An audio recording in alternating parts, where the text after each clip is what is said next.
అనుమతించిన పరిస్థితి. సో దాదాపుగా ఈ ప్రాంతాన్ని మొత్తం కూడా ఉలకంచెలు ఏర్పాటు చేశారు పోలీసులు అధికారులకి. పూర్తిగా కూడా మనం చూస్తాం ఒక్కసారిగా యుద్ధ వాతావరణం ఈ అపార్ట్మెంటు జరిగిన నేపథ్యంలో అందరూ షాకు తిన్న పరిస్థితి. ఈ అపార్ట్మెంటు వాసులు కూడా ఎవ్వరూ బయటికి రాని పరిస్థితి మనం చూస్తున్నాం. ఒక్కసారిగా వ్యవహారం అంతా కూడా మొత్తం ఘాటైన పరిస్థితి. అయితే లోపల ఇంట్రెస్టింగ్ విజువల్స్ ఏమైనా ఉన్నాయో మన ప్రయత్నించే ఏం జరిగిందో మాట్లాడే ప్రయత్నం అయితే చేద్దాం. ఒకసారిగా వాచ్మెన్స్ కూడా ఇక్కడ ఉన్నారు, మాట్లాడే ప్రయత్నం అయితే చేద్దాం. ఊరినే జస్ట్ ఏం జరిగిందని మీడియాలే. హలో, అదే ఏం జరిగింది అసలుకి? సార్ కూడా లేరా? సార్ కూడా లేరు. ఎక్కడికి పోయారు? సార్ లేరు, ఊళ్ళో వీళ్ళందరూ ఎలా వచ్చి అసలు ఏం జరిగింది ఒకసారి చెప్పండి. సార్ ఎవరు లేరండి, మనకు తెలియదు. ఆ మేడం అడగండి. మీరు ఉన్నప్పుడే కదా జరిగింది? అదే ఒక 200 మంది గుంపు వరకు వచ్చారు, 3-4 కార్లు వచ్చి గేట్లు పగలగొట్టేసి కార్లతో గుద్దారు. అది అంటే ఇప్పుడు ఇది తెలుసా సార్ కూడా తెలుసా?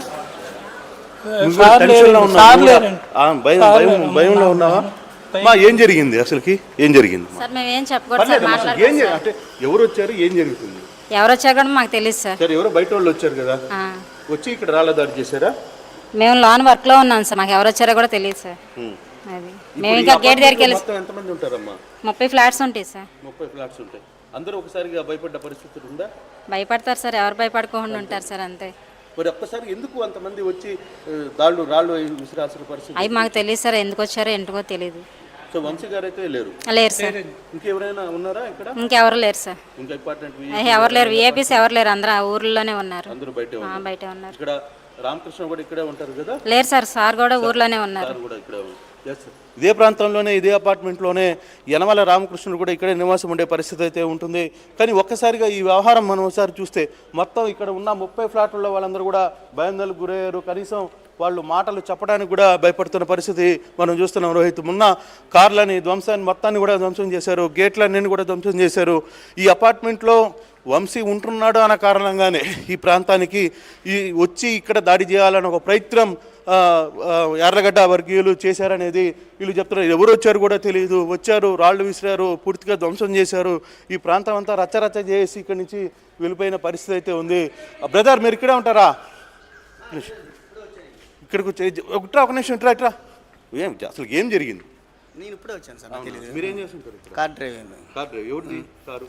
మాది సార్, మా సార్ బిజినెస్. ఒకసారి మీ కార్లు కూడా డ్యామేజ్ అయినాయా? లేదు సార్, మా కార్లు డ్యామేజ్ అవ్వాలి. సో ఎంతమంది వచ్చారు? ఏమో తెలియదు సార్ మాకు, నేను అయిపోయాక వచ్చా. అవునా? ఓకే. ఏమో ఎవరికైనా దెబ్బలు తగిలాయా? ఎవరికి? ఈ డోర్స్ ఒకటే డ్యామేజ్ అయ్యాయి. ఓకే, దెబ్బలు ఎవరికైనా తగిలాయా? అపార్ట్మెంట్ వాళ్ళందరూ భయపడ్డారు?